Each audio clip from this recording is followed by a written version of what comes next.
नमस्कार मंडळी, श्रद्धा भक्ती आणि देवाची माहिती या मराठी यूट्यूब चॅनलमध्ये आपल्या सर्वांचे स्वागत आहे। आपण जर चॅनलला नवीन असाल तर सबस्क्राईब करा, व्हिडिओ शेवटपर्यंत पहा आणि आवडल्यास लाईक करायला विसरू नका। नुकताच श्रावण महिन्याला सुरुवात झाली आहे आणि सुरुवात झाली आहे सणांना। श्रावण महिना हा विविध सणांनी भरलेला आहे। त्यातील एक सण म्हणजेच नागपंचमी नुकताच पार पडलेला आहे। आता दुसरा सण येतोय रक्षाबंधन। रक्षाबंधन हा आपल्या संस्कृतीतील एक अत्यंत महत्त्वाचा सण आहे। हा सण अत्यंत पवित्र आहे। बहीण बहिणीच्या नात्यातील प्रेमाची प्रतीक म्हणून या सणाची ओळख आहे। रक्षाबंधनाला बहीण आपल्या भावाच्या मनगटावर राखी बांधते आणि त्याच्या दीर्घ आयुष्यासाठी सुख समृद्धीसाठी प्रार्थना करते। त्याच्या बदल्यात भाऊ तिच्या संरक्षणाचे वचन देतो। या सणाचे पौराणिक कथा देखील आहेत, जसे की श्रीकृष्णाने द्रौपदीला तिच्या रक्षणाचे वचन दिले होते आणि त्यासाठी तिने श्रीकृष्णाला राखी बांधली होती, अशी एक कथा प्रसिद्ध आहे। रक्षाबंधनाचे महत्त्व हे केवळ धार्मिक नसून सामाजिक दृष्ट्याही आहे। हा सण लोकांमध्ये प्रेम, बंधुता आणि ऐक्य वाढवतो, तसेच समाजात स्त्रीच्या सुरक्षिततेचाही संदेश पसरवतो। रक्षाबंधनाचा सण प्रत्येक राज्यात आणि प्रांतात वेगवेगळ्या प्रकारे साजरा केला जातो। महाराष्ट्रात याला नारळी पौर्णिमा असेही म्हणतात। या दिवशी समुद्रात नारळ वाहून दिला जातो, ज्यामुळे मच्छीमार आपला मच्छीमार सीझन चालू करतात।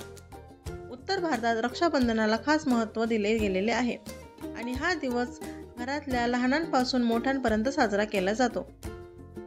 रक्षाबंधनाच्या विशेष अशा काही कथा आहेत, जसे की इंद्र आणि शची म्हणजेच इंद्राणी यांची कथा। त्यानुसार देवी शची जी इंद्राची पत्नी आहे, तिने राक्षसांसोबतच्या युद्धात इंद्राचे रक्षण करण्यासाठी त्याच्या हातावर रक्षासूत्र बांधले होते।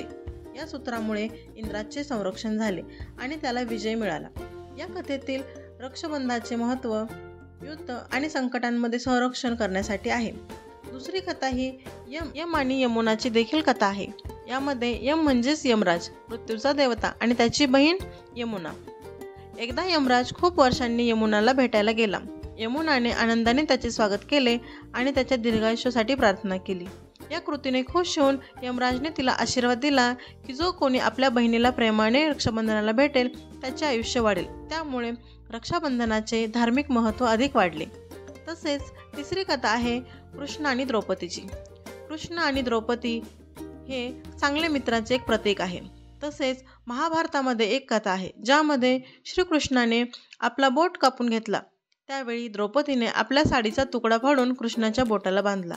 या कृतीमुळे कृष्णाने तिला वचन दिले की जेव्हा जेव्हा तू संकटात असशील तेव्हा मी तुझे रक्षण करेल, आणि याच वचनाचा मान ठेवून जेव्हा द्रौपदीचे वस्त्रहरण होत होते त्यावेळेस श्रीकृष्णाने तिचे रक्षण केले। ही कथा आपल्याला सर्वांनाच माहिती आहे।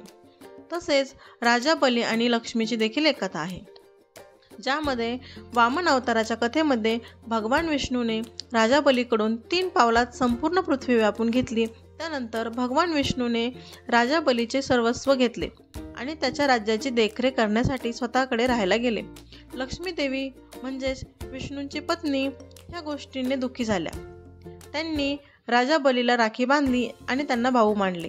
बदल्यात बलीने लक्ष्मीला आपल्या इच्छेनुसार काहीही मागण्याची परवानगी दिली। लक्ष्मीने आपल्या पतीला परत मागितले आणि बलीने ते मान्य केले। या कथेवरून असे समजते की रक्षाबंधनाचा अर्थ फक्त रक्तसंबंध नसून विश्वास आणि आपुलकीच्या नात्यांशी जोडलेला आहे।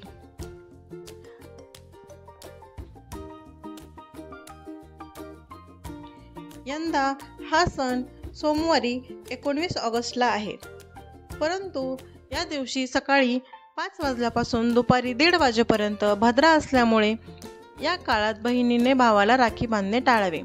दुपारी 1 नंतर बहीण आपल्या भावाला राखी बांधून रक्षाबंधनाचा उत्सव साजरी करू शकते। माहिती आवडल्यास व्हिडिओला लाईक करा। धन्यवाद।